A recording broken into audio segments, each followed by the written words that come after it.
ಅಪ್ಪನ ಮನೆಯಲ್ಲೇ ಬಿಟ್ಟು ಇವತ್ತು ರೇಯಾನ್ಶು ಮತ್ತು ನಾನು ಹೊರಗಡೆ ಶಾಪಿಂಗ್ ಬಂದಿರೋದಲ್ಲ ರೇಯಾನ್ಶ್. ಬಟ್ 4 ಹೆಡ್ ತೆಗಿಬೇಕಾದ್ರೆ ಆರಾಮಾಗಿ ತೆಗೀರಿ, ಯಾಕಂದರೆ ಸಡನ್ನಾಗಿ ಒಂದೇ ಸರಿ ಐಬ್ರೋಸಿಗೆ ಬಂದುಬಿಟ್ಟು ಐಬ್ರೋಸ್ ಕಿತ್ಕೊಂಡ್ಬಂದರೆ ಕಷ್ಟ. ಕಟ್ಲೆಟ್ ಥರ ಶೇಪಲ್ಲಿ ಇದನ್ನು ಹಿಂಗೆ ಇಲ್ಲೊಂದು 1 ಟೀ ಸ್ಪೂನ್ ಆಯಿಲ್ ಹಾಕಿ ಪ್ಯಾನಲ್ಲಿ ಇದನ್ನು ಶಾಲೋ ಫ್ರೈ ಮಾಡೋದು. ಇದು ಮೇಪಲ್ ಲೀಫ್ ಅಂತ ಕೆನಡಾ ಫ್ಲ್ಯಾಗಲ್ಲಿ ಕೂಡ ಇದೇ ಲೀಫ್ ಇರೋದು. ಇವಾಗ ನೀವು ನೋಡ್ತಾ ಇದ್ದೀರಾ 3 ಕಲರಲ್ಲಿ ನಾನು ಇಟ್ಕೊಂಡಿದ್ದೀನಿ, ಒಂದೇ ಮರದಿಂದ ಬಿದ್ದಿರೋ ಎಲೆಗಳು. ಇಷ್ಟು ದಿನ ಬ್ರಷ್ ಮಾಡ್ಬೇಕಾದ್ರೆ ಮಿರರ್ ಕಾಣಿಸ್ತಾ ಇರಲಿಲ್ಲ, ಇವತ್ತು ಮಿರರ್ ನೋಡಿಕೊಂಡು ಉಜ್ಜಕ್ಕೆ ಹಲ್ ತಿಕ್ಕಕ್ಕೆ ಮಜಾ ಬರ್ತಾ ಇದೆ ಅಲ್ಲ ರೇಂಜ್.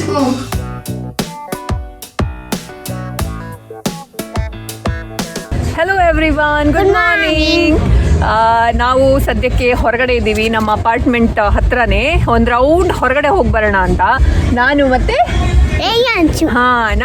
ರೇಯಾನ್ಶು ಒಂದು ರೌಂಡ್ ಹೊರಗಡೆ ಹೋಗೋಣ. ಸ್ವಲ್ಪ ಥಿಂಗ್ಸ್ ಎಲ್ಲ ಬೇಕು, ಅದಕ್ಕೆ ಹೋಗಿ ಬರೋಣ ಅಂತ ಹೋಗ್ತಾ ಇದ್ದೀವಿ. ಆ್ಯಂಡ್ ನಾನು ರೇಯಾನ್ಶ್ ಅಪ್ಪ ಮನೆಯಲ್ಲೇ ಇದ್ದಾರೆ, ಸ್ವಲ್ಪ ಬ್ಯುಸಿ ಕೆಲಸ ಮಾಡ್ತಾ ಇದ್ದಾರೆ. ಸೊ ನಾನು ಮತ್ತೆ ಇವತ್ತು ಮಾಮಿ ಆ್ಯಂಡ್ ಸನ್ಸ್ ಡೇ ಔಟ್ ಅಲ್ಲ ರೇಯಾನ್ಶ್? ಅಮ್ಮ ಮಗಂದು ಮಾತ್ರ ಇವತ್ತು ಡೇ ಔಟು. ಆ್ಯಂಡ್ ಇವಾಗ ಸದ್ಯಕ್ಕೆ ಹೋಗೋ ಮಿಡ್ಲಲ್ಲೇನೆ, ಹೊರಗಡೆ ಹೋಗೋದ್ರು ಮಿಡ್ಲಲ್ಲಿ ಇಲ್ಲಿ ಕಲರ್ಫುಲ್ ಆಗಿದೆ ಇವಾಗಲೇ ನಮ್ಮನೆ ಹತ್ರನೂ ಟ್ರೀಸ್ ಎಲ್ಲ. ಸೊ ಅದನ್ನು ಒಂದು ರೌಂಡ್ ತೋರಿಸ್ಕೊಂಡು ಹೋಗೋಣ ಅದೇ ಇವಾಗ ಕೂತ್ಕೊಂಡು ಅದು ಚೆನ್ನಾಗಿ ಬರಲಿ ಕಲರ್ ಅಂತ ವಿಡಿಯೋ ಮಾಡ್ತಾ ಇದ್ದೀವಿ ಇಲ್ಲಿ. ಬಾಯ್ಲಿ ಅಲ್ವಾ ರೇಯಾನ್ಶ್? ಹಾಂ ಅಲ್ವಾ ರೇಯಾನ್ಶ್? ಎಲ್ಲರಿಗೂ ಇಷ್ಟ ಅಂತೆ ರೇಯಾನ್ಶ್, ಗೊತ್ತಾ? ನಾವು ಅಲ್ವಾ ರೇಯಾನ್ಶ್ ಅಂಡ್ ನೀನು ಹಾಂ ಅಂತ ಹೇಳೋದು ಎಲ್ಲರಿಗೆ ತುಂಬ ಇಷ್ಟ ಅಂತೆ, ಗೊತ್ತಾ? ಹಾಂ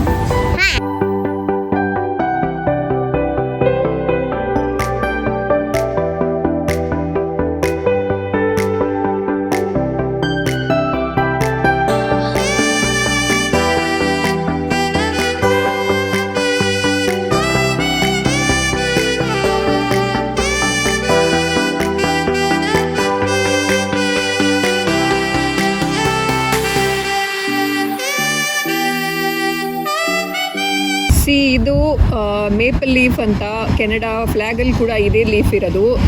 ಇವಾಗ ನೀವು ನೋಡ್ತಾ ಇದ್ದೀರಾ 3 ಕಲರಲ್ಲಿ ನಾನು ಇಟ್ಕೊಂಡಿದ್ದೀನಿ, ಒಂದೇ ಮರದಿಂದ ಬಿದ್ದಿರೋ ಎಲೆಗಳು. ಗ್ರೀನ್ ಇತ್ತು, ಆಮೇಲೆ ಯೆಲ್ಲೋ ಆಯಿತು, ಆಮೇಲೆ ರೆಡ್ ಕೂಡ ಆಗಿದೆ, ಇನ್ನು ಕಂಪ್ಲೀಟ್ ರೆಡ್ ಆಗಿ ಫುಲ್ ಬಿದ್ದೋಗುತ್ತೆ ಎಲ್ಲ ಎಲೆಗಳು. ಸೊ ಎಷ್ಟು ಚೆನ್ನಾಗಿದೆ ಅಲ್ವಾ ನೋಡೋಕ್ಕೆ? ಒಂದೇ ಮರದ್ದು ಎಲೆಗಳು ಹೆಂಗೆ ಗ್ರೀನ್ ಎಲ್ಲ ಕಲರಲ್ಲಿ ಚೇಂಜ್ ಆಗುತ್ತೆ ಅಲ್ಲ ರೇಯಾನ್ಶ್? ಸೂಪರ್ ಆಗಿದೆ ಅಲ್ಲ ಕಲರ್ಸು?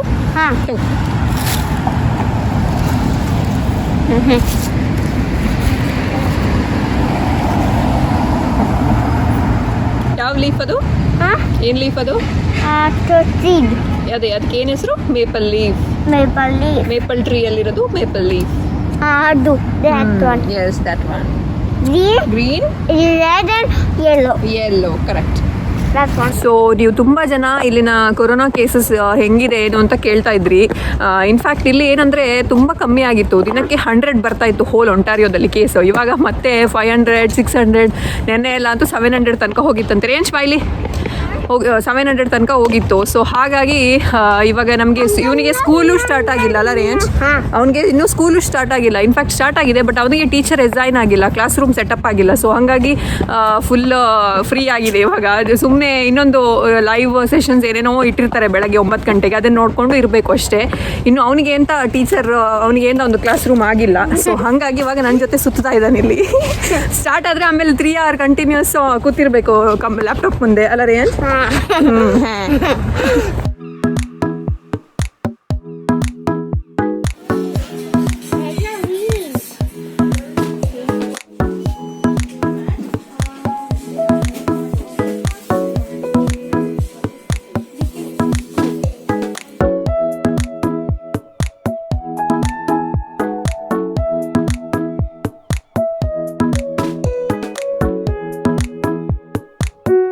ಅಪ್ಪನ ಮನೆಯಲ್ಲೇ ಬಿಟ್ಟು ಇವತ್ತು ರೇಯಾನ್ಶು ಮತ್ತು ನಾನು ಹೊರಗಡೆ ಶಾಪಿಂಗ್ ಬಂದಿರೋದಲ್ಲ ರೇಯಾನ್ಶ್?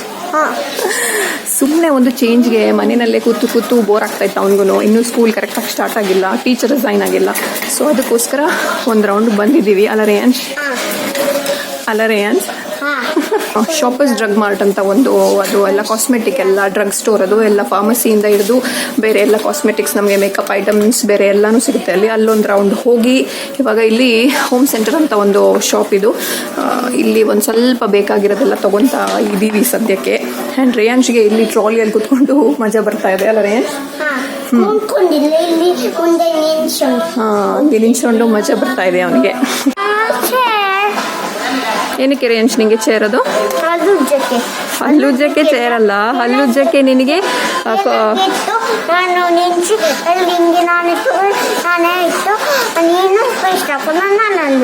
ಹೌದು, ನಿನಗೆ ಹಲ್ಲುಜ್ಜಕ್ಕೆ ಅಲ್ಲಿ ವಾಶ್ ಬೇಸಿನ್ ಸಿಗಲ್ಲ ಅಲ್ಲ, ಅದಕ್ಕೆ ನೀನು ಚೇರ್ ತಗೊಂಡಿದ್ದ. ಈ ನನ್ನ ಮಗ ನೋಡು, ಇವಾಗ ಇಷ್ಟು ದಿನ ಹಲ್ಲುಜ್ಜಕ್ಕೆ ಇಷ್ಟೊಂದು ಇಂಟ್ರೆಸ್ಟ್ ಇರಲಿಲ್ಲ. ಅದನ್ನೇ ಇವಾಗ ಒಂದು ಚೇರ್ ತೊಗೊಂಬಂದಿದ್ದೆ ತಂದಿದ್ದು. ಅದು ತಂದಾಗಿಂದ ಯಾವಾಗ ಒಂದ್ಸರಿ ಹಲ್ಲುಜ್ಜಿಲ್ಲ ಅಂತ ಆಗಿತ್ತು ಅವನಿಗೆ. ಇಷ್ಟು ದಿನ ಬ್ರಷ್ ಮಾಡ್ಬೇಕಾದ್ರೆ ಮಿರರ್ ಕಾಣಿಸ್ತಾ ಇರಲಿಲ್ಲ. ಇವತ್ತು ಮಿರರ್ ನೋಡಿಕೊಂಡು ಉಜ್ಜಕ್ಕೆ ಹಲ್ಲು ತಿಕ್ಕಕ್ಕೆ ಮಜಾ ಬರ್ತಾ ಇದೆ ಅಲ್ಲ ರೇಂಜ್? ಖುಷಿ ಆಗ್ತಾ ಇದೆಯಾ? ಸಮಾಧಾನ ಆಯ್ತಾ ಚೇರ್ ತೊಗೊಂಬಂದಿದ್ದು? ನೀವು ತುಂಬ ಜನರಿಗೆ ಇವಾಗ ಫೇಶಿಯಲ್ ಹೇರ್ ಪ್ರಾಬ್ಲಮ್ ತುಂಬ ಜನರಿಗೆ ಇರ್ಬೋದು. ಅಂದರೆ ಯಾವಾಗಲೂ ತುಂಬ ಎಷ್ಟು ರಿಮೂವ್ ಮಾಡಿದ್ರು ಪದೇ ಪದೇ ಬರುತ್ತೆ ಅಂತ. ಆ್ಯಂಡ್ ನೀವು ತುಂಬ ಜನ ಇವಾಗ ಆಲ್ರೆಡಿ ವ್ಯಾಕ್ಸಿಂಗ್ ಟ್ರೈ ಮಾಡಿರ್ತೀರಾ, ಥ್ರೆಡಿಂಗ್ ಟ್ರೈ ಮಾಡಿರ್ತೀರಾ. ಸೊ ಅದೆಲ್ಲ ಒಂಥರ ಪೇನ್ಫುಲ್ ಪ್ರಾಸೆಸ್ ಅದೆಲ್ಲ. ನಾನು ಆ್ಯಕ್ಚುಲಿ ಫಸ್ಟಿಗೆ ವ್ಯಾಕ್ಸಿಂಗ್ ಮಾಡ್ಕೋತಾ ಇದ್ದೆ ಫೇಸ್ಗೆ. ಇನ್ಫ್ಯಾಕ್ಟ್ ನಾನು ಹೆಂಗೆ ವ್ಯಾಕ್ಸ್ ಮಾಡೋದು ಮನೆಯಲ್ಲಿ, ನಾನು ಹ್ಯಾಂಡ್ಗೆ, ಕೈಗಳಿಗೆ, ಕಾಲಿಗೆ ಅದೆಲ್ಲ ವ್ಯಾಕ್ಸಿಂಗ್ ನಾನು ಮನೆಯಲ್ಲೇ ಮಾಡ್ಕೊತೀನಿ. ಅದು ಯಾವ ಥರ ಮಾಡಿದೆ ಅನ್ನೋದನ್ನು ಒಂದು ವಿಡಿಯೋ ಕೂಡ ನಾನು ಆಲ್ರೆಡಿ ಮಾಡಿ ಅಪ್ಲೋಡ್ ಮಾಡಿದ್ದೀನಿ ನನ್ನ ಒಂದು ಚಾನಲಲ್ಲಿ ಆಲ್ರೆಡಿ. ಸೊ ನೀವು ಆ ವಿಡಿಯೋ ಚೆಕ್ಔಟ್ ಮಾಡ್ಬೋದು. ಇನ್ನು ಅದಾದಮೇಲೆ ನೆಕ್ಸ್ಟು ಫೇಶಿಯಲ್ ಹೇರ್ ಅಂತ ಬಂದಾಗ ವ್ಯಾಕ್ಸಿಂಗ್ ಮಾಡೋದು ತುಂಬ ಪೇನ್ಫುಲ್ ಅನಿಸುತ್ತೆ. ಸೊ ನನಗೆ ಅದು ಫಸ್ಟು ಪೇನ್ಫುಲ್ ಅನಿಸ್ತು ಅಂತ ನಾನು ಥ್ರೆಡಿಂಗ್ ಒಂದ್ಸರಿ ಟ್ರೈ ಮಾಡಿದೆ ಇಲ್ಲಿ ಬಂದಮೇಲೆ. ಆ್ಯಕ್ಚುಲಿ ಅದು ಒಂಥರ ತುಂಬ ಇನ್ನೂ ಪೇನ್ಫುಲ್ ಅಂತ ಅನ್ನಿಸ್ತು. ಯಾಕಂತ ಹೇಳಿದ್ರೆ ಅದು ಇನ್ನೂ ಜಾಸ್ತಿ ಎಳ್ದು ತೆಗಿಬೇಕಾದ್ರೆ ತುಂಬ ಪೇನ್ ಆಗುತ್ತೆ. ಸೊ ಆ್ಯಂಡ್ ಆಲ್ಸೋ ಅದರಲ್ಲಿ ಇನ್ನೊಂದು ಡ್ರಾಬ್ಯಾಕ್ ಅಂದರೆ ಥ್ರೆಡಿಂಗ್ ಮಾಡೋದ್ರಿಂದ ಅವರು ಥ್ರೆಡ್ಡಿಂಗ್ ಮಾಡಿ ಹಿಂಗೆ ಎಳ್ದಿರ್ತಾರೆ, ಅದೆಲ್ಲ ಇಲ್ಲಿ ಲೈನ್ ಹಿಂಗೆ ಕಾಣಿಸ್ತಾ ಇರುತ್ತೆ ಮುಖದಲ್ಲಿ. ಸೊ ಅದು ನನಗೆ ಇಷ್ಟ ಆಗ್ತಾ ಇರಲಿಲ್ಲ ಯಾವಾಗಲೂ ಥ್ರೆಡ್ಡಿಂಗ್ ಮಾಡಿಸ್ಕೊಳ್ಳೋದು. ಮುಖದಲ್ಲಿ ತುಂಬ ಫೇಶಿಯಲ್ ಹೇರ್ ಇರಲಿ ಸ್ವಲ್ಪ ಇರಲಿ ಅದು ಆಬ್ವಿಯಸ್ ಆಗಿ ಒಂದೊಂದ್ಸರಿ ಕಂಡೇ ಕಾಣಿಸುತ್ತೆ. ಸೊ ಇವಾಗ ನಾವು ಮುಖ ಒಂದು ಕ್ಲಿಯರ್ ಕಾಣಿಸೋದಿಲ್ಲ. ಸೊ ನಮಗೆ ಮುಖ ಕ್ಲಿಯರ್ ಆಗಿರಬೇಕು, ಒಂಥರ ಏನೋ ಒಂದು ಮೇಕಪ್ ಎಲ್ಲ ಹಾಕೊಂಡಾಗ ಒಂದು ಕ್ಲಿಯರ್ ಫಿನಿಶ್ ಕೊಡಬೇಕು ಅಂದರೆ ಆಬ್ವಿಯಸ್ಲಿ ನಾವು ಫೇಶಿಯಲ್ ಹೇರ್ ರಿಮೂವ್ ಮಾಡ್ಕೊಳ್ಳೇಬೇಕಾಗುತ್ತೆ. ಸೊ ನಾನಿವಾಗ ಒಂದು 2 ಮಂತ್ಸಿಂದ ಈ ಒಂದು ಪ್ರಾಡಕ್ಟನ್ನು ಯೂಸ್ ಮಾಡ್ತಾ ಇದ್ದೀನಿ. ಟೈನಿ ಪ್ರಾಡಕ್ಟ್ಸನ್ನು. ಟ್ರಸ್ಟ್ ಮೀ, ಇದು ತುಂಬಾ ಹೆಲ್ಪ್ ಆಗಿದೆ ನನಗೆ. ಆ್ಯಂಡ್ ಇವಾಗ ಒಂದು ಸ್ಕಿನ್ ಕೇರ್ ಸಾಲೋನ್ಗಾಗಿರ್ಬೋದು ಅಥವಾ ಯಾವುದೇ ಒಂದು ಕ್ಲಿನಿಕ್ಗೆ ಡರ್ಮಟಾಲಜಿಸ್ಟ್ ಹತ್ರ ಹೋದಾಗ ಅವರು ನಿಮಗೆ ತುಂಬ ಫೇಶಿಯಲ್ ಹೇರ್ ಇದೆ, ಒಂದು ಡೆಡ್ ಸ್ಕಿನ್ ಸೆಲ್ಸ್ ಪ್ರಾಬ್ಲಮ್ಸ್ ತುಂಬ ಇದಿದೆ ಅಂದಾಗ ಅವರು ನಿಮಗೆ ಸಜೆಸ್ಟ್ ಮಾಡೋದು ಡರ್ಮಾ ಪ್ಲಾನಿಂಗ್ ಮಾಡಿಸ್ಕೊಳ್ಳಿ ಅಂತ. ಸೊ ಅವರು ಪ್ರೊಫೆಷ್ನಲ್ ಆಗಿ ಮಾಡ್ತಾರೆ. ಸೊ ನಿಮಗೆ ತುಂಬ ಹೇರ್ ಪ್ರಾಬ್ಲಮ್ ಇದೆ ಅಥವಾ ತುಂಬ ಸ್ಕಿನ್ ಪ್ರಾಬ್ಲಮ್ ಇದೆ ಅಂತ ಅಂದಾಗ ಅದು ಪ್ರೊಫೆಷ್ನಲ್ ಆಗಿ ಮಾಡಿಸ್ಕೊಳ್ಳೋದೇ ಒಳ್ಳೆಯದು. ಬಟ್ ಸ್ವಲ್ಪ ನಿಮಗೆ ಫೇಶಿಯಲ್ ಹೇರ್ ಇದೆ ಅಂದರೆ ನೀವು ಈ ಥರದ ರೇಸರ್ಸ್ ಯೂಸ್ ಮಾಡಿಕೊಂಡು ಪೇನ್ಲೆಸ್ ಆಗಿ ಡರ್ಮಾ ಪ್ಲೇನ್ ಬ್ಲೇಡ್ಸ್ ಅಂತ ಇದನ್ನು ಯೂಸ್ ಮಾಡಿಕೊಂಡು ಪೇನ್ಲೆಸ್ ಆಗಿ ನೀವು ಮನೆಯಲ್ಲೇ ನಿಮ್ಮ ಫೇಶಿಯಲ್ ಹೇರ್ನ ರಿಮೂವ್ ಮಾಡ್ಕೋಬೋದು. ನಿಮಗೆ ತುಂಬ ಜನರಿಗೆ ಒಂದು ರಾಂಗ್ ಎಸಂಪ್ಷನ್ ಇರ್ಬೋದು, ಈ ಥರ ರೇಸರ್ಸಲ್ಲಿ ಯೂಸ್ ಮಾಡಿಕೊಂಡು ತೆಗೆದ್ರೆ ನೆಕ್ಸ್ಟು ಮತ್ತೆ ಬರುವಂಥ ಹೇರ್ ತುಂಬ ತಿಕ್ಕಾಗಿ ಬರುತ್ತೆ ಅಥವಾ ತುಂಬ ಜಾಸ್ತಿ ಬರುತ್ತೆ, ಆ ಥರದ್ದು ಏನಾದರೂ ಒಂದು ಭಯ ಇರ್ಬೋದು. ಬಟ್ ನಾನೇ ಒಂದು ಎಕ್ಸಾಂಪಲ್, ಆ ಥರ ಏನೂ ಆಗೋದಿಲ್ಲ. ನಂದು ಇವಾಗ ನಾರ್ಮಲ್ ಟು ಡ್ರೈ ಸ್ಕಿನ್ ಇದೆ ನಂದು. ಹಾಗಾಗಿ ನಾನು ಇದನ್ನು ಒಂದು 2 ಮಂತ್ಸಿಂದ ಇವಾಗ ಟ್ರೈ ಮಾಡ್ತಾ ಇದ್ದೀನಿ. ಸೊ ನನಗೆ ಇವಾಗ ನೆಕ್ಸ್ಟ್ ಬರ್ತಾ ಇರೋವಂಥ ಹೇರೋ ಏನು ಬರುತ್ತೆ ಅದು ಯಾವುದು ಆ ಥರ ತುಂಬ ಬರ್ತಾ ಇದೆ ಅಥವಾ ಹೆವಿ ತುಂಬ ತಿಕ್ಕಾಗಿ ಬರ್ತಾ ಇದೆ, ಆ ಥರ ಏನೂ ಆಗಿಲ್ಲ.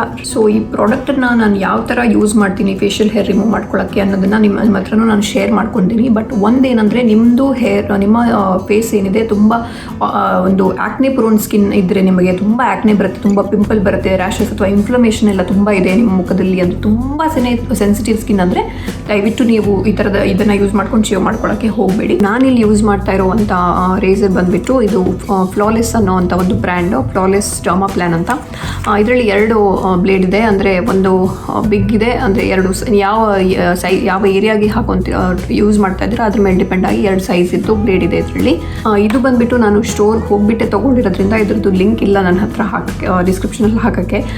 ಬಟ್ ನೀವು ಆಬ್ವಿಯಸ್ಲಿ ಇದನ್ನು ನೀವು ನಿಮ್ಮ ಸ್ಕಿನ್ ಮೇಲೆ ಯೂಸ್ ಮಾಡ್ತಾ ಇರೋದ್ರಿಂದ ಸ್ವಲ್ಪ ಒಳ್ಳೆ ಬ್ರ್ಯಾಂಡದೇ ತೊಗೊಳ್ಳಿ. ನೀವು ಮೊದಲಿಗೆ ನಿಮ್ಮ ಫೇಸನ್ನು ನೀಟಾಗಿ ಒಂದ್ಸರಿ ಕ್ಲೆನ್ಸ್ ಮಾಡಿಕೊಂಡು ಚೆನ್ನಾಗಿ ತೊಳೆದ್ಬಿಟ್ಟು ಡ್ರೈ ಮಾಡಿಕೊಂಡು ಆಮೇಲೆ ಸ್ಟಾರ್ಟ್ ಮಾಡಿ. ಬಟ್ ಇನ್ಫ್ಯಾಕ್ಟ್ ನೀವು ಏನಾದರೂ ಒಂದು ಜೆಲ್ ಹಾಕ್ಬಿಟ್ಟು ಕೂಡ ಮಾಡ್ಬೋದು, ಅಲೋವೆರಾ ಜೆಲ್ ಹಾಕ್ಬೋದು, ಅದ್ರ ಮೇಲೇ ನೀವು ಶೇವ್ ಮಾಡ್ಕೋಬೋದು. ಬಟ್ ನಾನು ಹೀಗೆ ಡ್ರೈ ಮಾಡ್ಕೊಳ್ಳೋಕ್ಕೆ ಇಷ್ಟಪಡ್ತೀನಿ, ಏನು without any greasiness on the face. ಈ ಬ್ಲೇಡನ್ನು ನೀವು ಫುಲ್ ಹೀಗೆ 90 ಡಿಗ್ರಿಯಲ್ಲಿ ಈ ಥರ ಇಟ್ಕೋಬಾರ್ದು, ಒಂದು ಸ್ವಲ್ಪ ಸ್ಲೈಟ್ ಈ ಥರ ಇಟ್ಕೋಬೇಕು. 45 ಡಿಗ್ರಿ ಆ್ಯಂಗಲಲ್ಲಿ ಈ ಥರ ಇಟ್ಕೊಂಡ್ಬಿಟ್ಟು ಇವಾಗ ನೀವು ಚಿಕ್ಸಿಗೆ ತೆಗಿತಾ ಇದ್ದೀರಾ ಅಂದರೆ ಒಂದು ಸ್ವಲ್ಪ ನಿಮ್ಮ ಸ್ಕಿನ್ನನ್ನು ಈ ಥರ ಟೈಟಾಗಿ ಎಳ್ಕೊಂಡ್ಬಿಟ್ಟು ಮೇಲ್ಗಡೆ ಈ ಕಡೆ ಇಲ್ಲಿಂದ ಈ ಥರ ತೆಗಿಬೋದು. ಆ್ಯಂಡ್ ಇದನ್ನು ಯೂಸ್ ಮಾಡಬೇಕಾದ್ರೆ ಯಾವುದೇ ಕಾರಣಕ್ಕೂ ತುಂಬ ಗಟ್ಟಿ ಹಿಡ್ಕೊಂಡು ಜೋರಾಗಿ ಹಿಂಗೆ ಪ್ರೆಸ್ ಮಾಡಿಬಿಟ್ಟು ಅಗೇನ್ಸ್ಟ್ ಸ್ಕಿನ್ ಅದನ್ನು ತುಂಬ ಜೋರಾಗಿ ಪ್ರೆಸ್ ಮಾಡಬೇಡಿ. ಲೈಟಾಗಿ ಇಟ್ಕೊಂಡ್ಬಿಟ್ಟು ಸ್ಲೋ ಆಗಿ ಈ ಥರ ತೆಗಿತಾ ಬಂದರೆ ಈಸಿಯಾಗಿ ಬರುತ್ತೆ. ಬಟ್ ಯಾವಾಗಲೂ ಡೌನ್ವರ್ಡ್ಸಲ್ಲೇ ಇದನ್ನು ಮೂವ್ ಮಾಡಬೇಕು. ಯಾವುದೇ ಕಾರಣಕ್ಕೂ ಹೀಗೆ ಮೇಲ್ಗಡೆ ಈ ಥರ ಮಾಡಬೇಡಿ, ಡೌನ್ವರ್ಡ್ಸಲ್ಲಿ ಈ ಥರ ಮಾಡ್ಕೊಂಡು ಕೆಳಗಡೆ ತೆಗಿತಾ ಬರಬೇಕು. ಈವನ್ ಚಿಂದಾದ್ರೂ ಇಲ್ಲೇ ಹಿಂಗೆ ತಗೊಬೋದು. ಆ್ಯಂಡ್ ಈವನ್ ಫೋರ್ ಹೆಡ್ದು ನೀವು ಆರಾಮಾಗಿ ತಗೊಬೋದು ಇದರಲ್ಲಿ. ಬಟ್ ಫೋರ್ ಹೆಡ್ ತೆಗಿಬೇಕಾದ್ರೆ ಆರಾಮಾಗಿ ತೆಗಿರಿ, ಯಾಕಂದರೆ ಸಡನ್ನಾಗಿ ಒಂದೇ ಸರಿ ಐಬ್ರೋಸಿಗೆ ಬಂದುಬಿಟ್ಟು ಐಬ್ರೋಸ್ಗೆ ಇಟ್ಕೊಂಬಂದರೆ ಕಷ್ಟ. ಸೊ ನಿಧಾನಕ್ಕೆ ಈ ಥರ ಇಲ್ಲಿ ತೆಗಿರಿ. ಆ್ಯಂಡ್ ಐಬ್ರೋ ಹತ್ತಿರ ಬರ್ತಿದ್ದಂಗೆ ಒಂದು ಸ್ವಲ್ಪ ಕೇರ್ಫುಲ್ಲಾಗಿ ಮಾಡ್ಕೊಳ್ಳಿ, ಇಲ್ಲಾಂದರೆ ಐಬ್ರೋಸ್ ಹೋಗ್ಬಿಡುತ್ತೆ. ಈವನ್ ಆನ್ ದ ಅಪ್ಪರ್ ಲಿಪ್ಸ್ದು ಇದ್ರಲ್ಲಿ ತಕ್ಕೋಬೋದು ನೀವು ಆರಾಮಾಗಿ.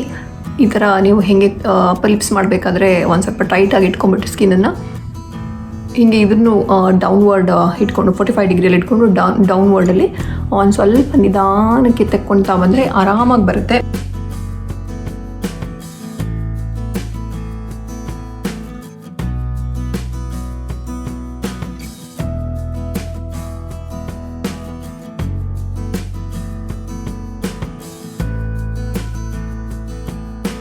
ನಿಮ್ದು ಒಂದ್ಸರಿ ಎಲ್ಲ ಫೇಸ್ದು ನೀವು ತಕ್ಕೊಂಡಾದ್ಮೇಲೆ ಒಂದು ಐಸ್ ಕ್ಯೂಬ್ ತೊಗೊಂಡು ಹೋಲ್ ಮುಖಕ್ಕೆ ಚೆನ್ನಾಗಿ ನೀವು ಅದನ್ನು ಮಸಾಜ್ ಮಾಡ್ಕೊಳ್ಳಿ. ಸೊ ಐಸ್ ಕ್ಯೂಬ್ ರಬ್ ಮಾಡೋದ್ರಿಂದ ಏನೇ ಒಂದು ಸ್ಕಿನ್ ಇರಿಟೇಷನ್ ಆಗಿದ್ರು ಅಥವಾ ಅದು ಒಂದ್ಸರಿ ನೀವು ಅದು ಫೇಶಿಯಲ್ ಹೇರ್ ರಿಮೂವ್ ಮಾಡ್ಕೊಂಡ್ಮೇಲೆ ಒಂದು ಸ್ವಲ್ಪ ಬರ್ನ್ ಫೀಲ್ ಆಗ್ಬೋದು, ನಿಮಗೆ ಬರ್ನ್ ಆಗ್ತಾ ಇರೋ ಥರ. ಸೊ ಅದೆಲ್ಲನೂ ಸರಿಯಾಗುತ್ತೆ ನೀವು ಐಸ್ ಕ್ಯೂಬ್ ರಬ್ ಮಾಡೋದ್ರಿಂದ. ಸೊ ನೀವು ನಿಮ್ಮ ಮುಖದ ಅನ್ವಾಂಟೆಡ್ ಫೇಶಿಯಲ್ ಹೇರನ್ನು ತಕ್ಕೋಬೇಕು ಅಂತ ಅಂದ್ಕೊತಿದ್ದೀರಾ ಅಂದರೆ, ಆ್ಯಂಡ್ ಈ ಥರದ ಪ್ರಾಡಕ್ಟ್ ಬಗ್ಗೆ ನಿಮಗೆ ಗೊತ್ತಿದೆ ಬಟ್ ಯೂಸ್ ಮಾಡಬೇಕಾ ಬೇಡವಾ ಅಂತ ಕನ್ಫ್ಯೂಷನಲ್ಲಿ ಇದ್ದೀರಾ ಅಂದರೆ ಟೆನ್ಷನ್ ಮಾಡ್ಕೋಬೇಡಿ. ಇದನ್ನು ಆರಾಮಾಗಿ ನೀವು ಯೂಸ್ ಮಾಡ್ಕೋಬೋದು. ನಿಮ್ಮದು ನಾರ್ಮಲ್ ಸ್ಕಿನ್ ಅಥವಾ ಆಯಿಲಿ ಸ್ಕಿನ್ ಅಂತೂ ನೀವು ಆರಾಮಾಗಿ ಯೂಸ್ ಮಾಡ್ಕೋಬೋದು, ಏನೂ ಆಗೋದಿಲ್ಲ. ನಾನು ಇವಾಗ ಒಂದು 2 months ಯೂಸ್ ಮಾಡ್ತಾಯಿದ್ದೆ, ನಂಗೆ ಒಳ್ಳೆ ರಿಸಲ್ಟ್ ಕೊಟ್ಟಿದೆ. ಬಟ್ ಇವತ್ತು ನಾನು ಯೂಸ್ ಮಾಡಿ ಗೊತ್ತಾಗೋದಿಲ್ಲ, ಯಾಕಂತ ಹೇಳಿದ್ರೆ ನಾನು 2 days ಬ್ಯಾಕ್ ಅಷ್ಟೇ ಒಂದ್ಸರಿ ತಗೊಂಡಿದ್ದೀನಿ ಇದರಲ್ಲಿ. ಸೊ ಹಾಗಾಗಿ ಅಷ್ಟು ಡಿಫ್ರೆನ್ಸ್ ಗೊತ್ತಾಗಿಲ್ಲ ಇವತ್ತು ನಾನು ತೆಗೆದಿರೋದು. ಬಟ್ ತುಂಬ ಚೆನ್ನಾಗಿ ಕೆಲಸ ಮಾಡುತ್ತೆ ಇದು ಸ್ಕಿನ್ ಮೇಲೆ. So do check it out. And ಇವಾಗ ಸದ್ಯಕ್ಕೆ ನಾನು ರೇಯಾಂಶ್ ಇದ್ದೀವಿ ಎಲ್ಲಿ? ಕಿಚನ್. ಎಸ್, ಸಂಜೆ ಆಗಿದೆ, ನಾವು ಮತ್ತೆ ಸ್ನ್ಯಾಕ್ಸ್ ಮಾಡೋಕ್ಕೆ ಕಿಚನಲ್ಲಿ ಇದ್ದೀವಿ. ಇವತ್ತು ಏನು ಮಾಡ್ತಾ ಇದ್ದೀವಿ ನಾವು ಅಂದರೆ ಏನು ಮಾಡ್ತಾ ಇದ್ದೀವಿ ರೇಯಾಂಶ್? ಅದಕ್ಕೆ ಹೆಸರಿಲ್ಲ ಕರೆಕ್ಟ್. ಅದಕ್ಕೊಂದು ಇವಾಗ ಸದ್ಯಕ್ಕೆ ಏನು ಹೆಸರಿಡೋದು ಅಂತ ನಮಗೆ ಗೊತ್ತಾಗಿಲ್ಲ, ಅದು ಏನು ಮಾಡೋದು ಅಂತ. ಆ್ಯಕ್ಚುಲಿ ಚಪಾತಿ ಹಿಟ್ಟು ಸ್ವಲ್ಪ ಉಳಿದ್ಬಿಟ್ಟಿತ್ತು ಎಣ್ಣೆದು, ಅದಕ್ಕೆ ಒಂದು ಇವಾಗ ಸ್ವಲ್ಪ ಸ್ಟಫಿಂಗ್ ರೆಡಿ ಮಾಡಿಬಿಟ್ಟು ಅದನ್ನು ಒಂದು ಸ್ಟಫ್ಡ್ ವೀಟ್ ಫ್ಲೋರ್ ಒಂದು ಕಟ್ಲೆಟ್ ಥರ ಮಾಡೋಣ ಅಂತ ಅಂದ್ಕೊಂಡು ಇವಾಗ ಹೊರಟಿದ್ದೀವಿ ನಾನು ಮತ್ತೆ ರೇಯಾಂಶ್. ಅವನು ನನಗೆ ಹೆಲ್ಪ್ ಮಾಡ್ತಾ ಇದ್ದಾನೆ ಕಿಚನಲ್ಲಿ ಅಲ್ವಾ? ಏನು ಹೆಲ್ಪ್ ಮಾಡ್ತೀಯಾ? ಏನಾದರೂ ಹೇಳಿದೆಲ್ಲ ತೆಕ್ಕೊಡಕ್ಕೆ ಅಲ್ವಾ? ಸರಿ, ಇವಾಗ ಫಸ್ಟ್ ನಾವು ಏನು ಮಾಡಬೇಕು ಅಂದರೆ ಸ್ಟಫಿಂಗ್ ರೆಡಿ ಮಾಡ್ಕೊಳ್ಳೋಣ ಕಟ್ಲೆಟ್ ಮಾಡೋಕ್ಕೆ. ಮುಂಚೆನೇ ಇಲ್ಲಿ ನಮ್ಮದು ಚಪಾತಿ ಹಿಟ್ಟು ರೆಡಿ ಇದೆ, ಅದಕ್ಕೆ ಇವಾಗ ಒಂದು ಸ್ಟಫಿಂಗ್ ರೆಡಿ ಮಾಡ್ಕೊಳ್ಳೋಣ ಫಸ್ಟು. ಸೊ ಸ್ಟಫಿಂಗ್ ಮಾಡ್ಕೊಳ್ಳೋಕ್ಕೆ ನಾನು ಫಸ್ಟ್ ಇಲ್ಲಿ ಒಂದು ಸ್ವಲ್ಪ ಆಯಿಲ್ ಇಟ್ಬಿಟ್ಟು ಅದಕ್ಕೆ ಒಂದು ಸ್ವಲ್ಪ ಇವಾಗ ಜೀರಾ ಹಾಕ್ತಾ ಇದ್ದೀನಿ. ಜೀರಾ ಹಾಕಿ ಆಮೇಲೆ ಒಂದು ದೊಡ್ಡ ಆನಿಯನ್ ಕಟ್ ಮಾಡ್ಕೊಂಡಿರೋದು, ಆಮೇಲೆ ಒಂದು ಗ್ರೀನ್ ಚಿಲ್ಲಿ. ಇದಕ್ಕೆ ನೀವು ಏನು ಬೇಕಾದರೂ ಹಾಕೋಬೋದು. ಎನಿವೇಸ್ ಇದು ಒಳಗಡೆ ಸ್ಟಫಿಂಗ್ ಮಾಡ್ತಾ ಇರೋದ್ರಿಂದ ನೀವು ಯಾವ ವೆಜಿಟೇಬಲ್ ಬೇಕು ಅದು ಏನು ಬೇಕಾದ್ರೂ ನಿಮ್ಗೆ ಯಾವ ಥರ ಬೇಕೋ ಮಾಡ್ಕೋಬೋದು. ಆ್ಯಂಡ್ ಒಂದು ಸ್ವಲ್ಪ ಜಿಂಜರ್ ಗಾರ್ಲಿಕ್ ಪೇಸ್ಟ್, ಆ್ಯಂಡ್ ಅದಕ್ಕೆ ಸ್ವಲ್ಪ ಪಳ್ದಿದ್ದು ಸೊಪ್ಪೆಲ್ಲ ಇತ್ತು, ಪಾಲಕು, ಅದನ್ನು ಹಾಕ್ತಾಯಿದ್ದೀನಿ. ಸೊ ನಾನು ಆವಾಗಲೇ ಹೇಳ್ದಂಗೆ ಏನು ವೆಜಿಟೇಬಲ್ ಹಾಕ್ಕೊಂಡು ಬೇಕಿದ್ರೂ ಮಾಡಿ. ನಾನು ನಂತರ ಏನೆಲ್ಲ ಉಳಿದಿತ್ತು ಒಂದು ಸ್ವಲ್ಪ ಅದನ್ನು ಹಾಕ್ತಾಯಿದ್ದೀನಿ. ಆ್ಯಂಡ್ ಇದೊಂದು ಬಾಯ್ಲ್ ಆಗಿರೋ ಪೊಟ್ಯಾಟೊ.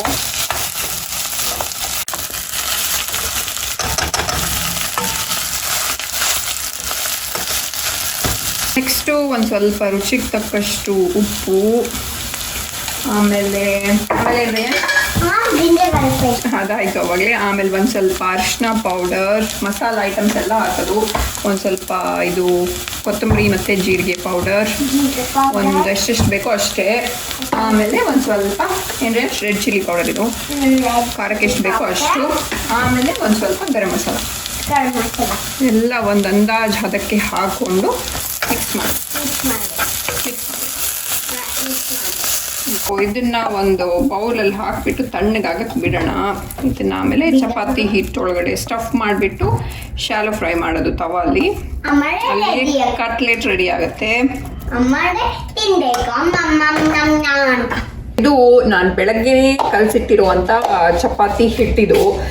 ನಿಮ್ಮ ಮನೇಲೂ ಈ ಥರ ಹಿಟ್ಟು ಮುಂಚೆನೇ ಕಲಸಿಟ್ಟಿದ್ದರೆ ಸಂಜೆಗೆ ಈ ಥರ ನೀವು ಒಂದು ಯುನೀಕ್ ಆಗಿ ಸ್ನ್ಯಾಕ್ಸ್ ಟ್ರೈ ಮಾಡ್ಬೋದು ಸ್ಟಫ್ ಮಾಡಿಬಿಟ್ಟು. ಇದನ್ನು ಆ್ಯಕ್ಚುಲಿ ಸ್ನ್ಯಾಕ್ಸ್ಗಿಂತ ನೀವು ಬೆಳಗ್ಗೆ ಬ್ರೇಕ್ಫಾಸ್ಟಿಗೆ ಮಾಡ್ಕೊಂಡು ತಿಂದರೂ ಇನ್ನೂ ತುಂಬ ಟೇಸ್ಟಿ ಆಗುತ್ತೆ. ಸೊ ಒಂದ್ಸರಿ ಟ್ರೈ ಮಾಡಿ. ಸೊ ಇವಾಗ ಇದನ್ನು ಒಂದು ಮಾಮೂಲಿ ಚಪಾತಿ ಹಿಟ್ಟಿನ ಅದಕ್ಕೆ ಒಂದೊಂದು ಹಿಂಗೆ ಬಾಲ್ ಮಾಡ್ಕೊಂಡ್ಬಿಟ್ಟು ಕೈಯಲ್ಲೇ ಒಂದು ಸ್ವಲ್ಪ ಅದನ್ನು ಹೀಗೆ ಸ್ಪ್ರೆಡ್ ಮಾಡಿಕೊಂಡು ಸ್ಟಫಿಂಗ್ ಒಳಗಡೆ ಮಾಡೋಕ್ಕೆ ಈಸಿ ಆಗೋಷ್ಟು ಇಷ್ಟು ದೊಡ್ಡದು ಮಾಡಿಕೊಂಡು ಇವಾಗ ಸ್ವಲ್ಪ ಸ್ವಲ್ಪ ಸ್ಟಫಿಂಗ್ ಹಾಕ್ತಾ ಇದ್ದೀನಿ. ಈ ಥರ ಸ್ಟಫಿಂಗ್ ಹಾಕ್ಬಿಟ್ಟು ಇದನ್ನೆಲ್ಲ ಕ್ಲೋಸ್ ಮಾಡೋಣ.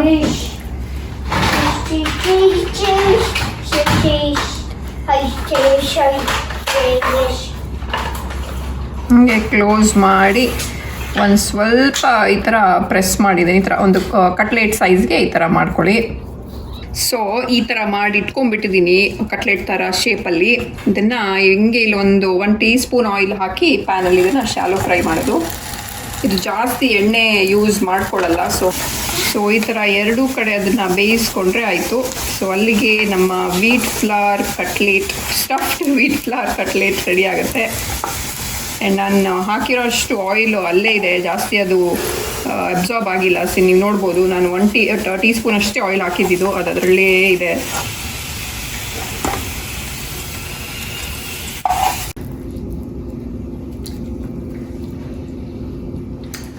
ಸೊ ಇಲ್ಲಿಗೆ ನಮ್ಮದು ಪರೋಟ ಥರ ಇದೆ, ಅದೇ ಸ್ಟಫ್ ಮಾಡಿರೋವಂಥ ಒಂದು ಚಪಾತಿ ಹಿಟ್ಟಿದ್ದು ಕಟ್ಲೆಟ್ ರೆಡಿ ಆಯಿತು. ಸೊ ನೀವು ಒಂದ್ಸರಿ ಟ್ರೈ ಮಾಡಿ ನೋಡಿ. ಮಾಮೂಲಿ ಆಲೂ ಪರೋಟ, ಚಪಾತಿ ಪಲ್ಯ ಹಾಗೆ ತಿನ್ನೋ ಬದಲು ಇದೊಂದು ರೌಂಡ್ ಆಗಿ ಬೇರೆ ಶೇಪಲ್ಲಿ ಮಿಡ್ಲ್ ಕಟ್ ಮಾಡಿಬಿಟ್ಟು ಇವಾಗ ತಿಂತಾ ಇದ್ದೀವಿ ನಾವು.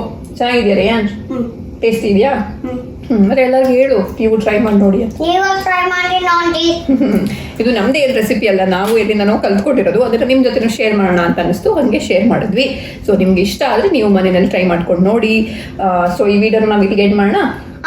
ಈ ವಿಡಿಯೋ ನಿಮ್ಗೆ ಇಷ್ಟ ಆದರೆ ಲೈಕ್ ಮಾಡಿ, ಶೇರ್ ಮಾಡಿ, ಸಬ್ಸ್ಕ್ರೈಬ್ ಮಾಡಿ. ನೆಕ್ಸ್ಟ್ ವಿಡಿಯೋದ ಸಿಗ್ತೀವಿ. ಅಲ್ಲಿ ತನಕ ಎಲ್ಲ ಖುಷಿಯಾಗಿ ಟಾಟಾ ಬಾಯ್ ಬಾಯ್. ಅಪ್ಪು ಅವನು ಫೂ ಅಂತ ಹೇಳ್ತಾ ಇರ್ತಾನೆ ಯಾವಾಗಲೂ. ಅದು ನನಗೆ ಇವಾಗ ಅಭ್ಯಾಸ ಆಗ್ಬಿಟ್ಟಿದೆ. ನಾನು ಅವ್ನಿಗೆ ಯಾವಾಗಲೂ ಫೂ ಅಂತ ಹೇಳ್ತಾ ಇರ್ತೀನಿ. ಈ ವಿಡಿಯೋ ನಿಮ್ಗೆ ಇಷ್ಟ ಆದರೆ ಲೈಕ್ ಮಾಡಿ, ಶೇರ್ ಮಾಡಿ, ಸಬ್ಸ್ಕ್ರೈಬ್ ಮಾಡಿ. ಮತ್ತೆ ಇನ್ನೊಂದು ವಿಡಿಯೋದಲ್ಲಿ ಸಿಗ್ತೀವಿ. ಅಲ್ಲಿ ತನಕ ಖುಷಿಯಾಗಿ ಟಾಟಾ ಬಾಯ್ ಬಾಯ್.